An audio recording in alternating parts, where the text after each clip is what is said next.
డాడీకి సన్కి అంత మంచి బాండ్ రాదు. ఈ మూవీలో బాండ్ని మనకి మంచిగా చూపించారు. మూవీ చూసినంతసేపు నేను మా డాడీని మిస్ అయినా. మూవీ మాత్రం చాలా అంటే చాలా బాగుంది. Thank you. ఫస్ట్ హాఫ్లో కామెడీ అయితే చాలా నచ్చింది, టైమింగ్ అంతా. సెకండ్ హాఫ్ కొంచెం ఎమోషనల్గా ఉంది, బట్ చాలా నచ్చింది మూవీ అయితే. అందరూ వెళ్ళి చూడొచ్చు. పర్ఫెక్ట్ రివ్యూ ఇవ్వాలంటే అసలు ఫ్యామిలీ ఎంటర్టైనర్. చాలా బాగుంది movie. First half it's kind.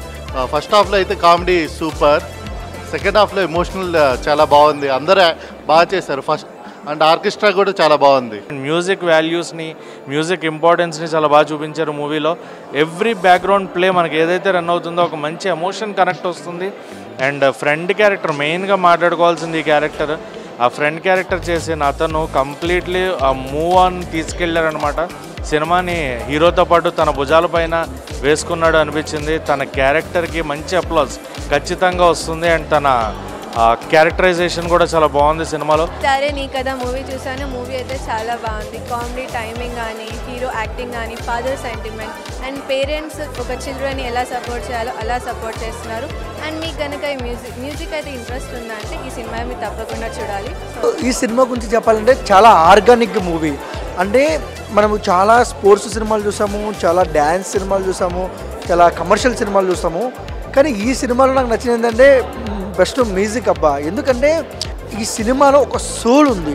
అంటే చూసేటప్పుడు ఒక అంటే ఒక ఫీల్ లోపల నుంచి ఎలా వస్తుందంటే ఇది మన కథ కదా, మనం వెళ్ళే దారిలో జరిగే కథ కదా, ప్రతి మిడిల్ క్లాస్ అబ్బాయి కథ అనేది అనిపిస్తుంది అనమాట. లైక్ పర్ఫార్మెన్స్ అయితే ఫస్ట్ టైం అయినా సరే ఎరగా తీశారు, చాలా బాగా చేశారు. మంచి ఎంటర్టైన్మెంట్, ప్రశాంతంగా ఒకసారి వచ్చి సినిమా చూడొచ్చు. లైక్ ఒక 2.5 hours అంటే లైక్ ఎక్కడ బోర్ కొట్టదు, ఓకే డన్ అన్నట్టుగా ఉంటుంది సినిమా అయితే. కొన్ని కామెడీ సీన్స్ అయితే అదిరిపోతాయి. అండ్ కుదిరితే ఒకసారి వచ్చి చూడండి, సినిమా చాలా బాగుంది. Very relatable. తెలుగు ఇండస్ట్రీలో మాత్రం really unique script because they focused on how if parents support their kids' dreams, how it makes a difference. So I really like that part. But for the music experience, you really need to watch it in the theater. And I also really liked the jokes. Okay, ఆర్కెస్ట్రాలో కూడా music అంటే మనం rap songs చూస్తాం, mass beat songs చూస్తాం, అట్లా అన్ని songs చూస్తాం. Orchestra కూడా ఒక మ్యూజిక్ పార్ట్ అని చెప్పి చాలా తక్కువ మంది తెలుస్తుంది. సో అదొక ఆర్ట్. అది ఆ ఆర్ట్ని తెలుగు మూవీస్లో చాలా తక్కువ మంది టచ్ చేశారు. ఈ మూవీతో టచ్ చేయడం అనేది నాకు చాలా ఇంట్రెస్టింగ్ అనిపించింది. క్లైమాక్స్లో మ్యూజిక్ మాత్రం నిజంగా ఎక్స్పీరియన్స్ చేయాలి థియేటర్లో. సో చాలా డీసెంట్ మూవీ, మంచి వైబ్ వచ్చింది.